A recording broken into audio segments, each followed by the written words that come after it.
नमस्कार PT creation हेरेर बस्नुभएका सम्पूर्ण दर्शक वृन्दहरुमा हामी फेरि पनि एउटा सानो भिडियो लिएर तपाईहरुमा उपस्थित भइसकेका छौं।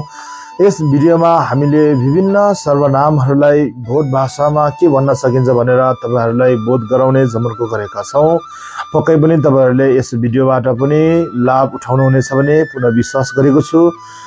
ढिलो नगरी भिडियोलाई अगाडि बढाउन चाहन्छु। हेरेर सुनेर अथवा सँगसँगै बोलेर जसरी आफूलाई सहज हुन्छ त्यसरी नै सिक्ने प्रयास गरी भिडियोलाई अन्तिमसम्म साथ दिनुहोला।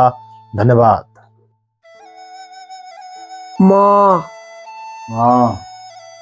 मैले ने मोलाई ला हामी छो हामीले छोइ हामीलाई छो ला तिमी रङ तिमीले रङ्गी तिमीलाई रङ ला ऊ खोङ उसले खोङ्गी उसलाई खोङ ला मेरो यी हाम्रो छोइ तिम्रो रङ्गी उनको खोङ्गी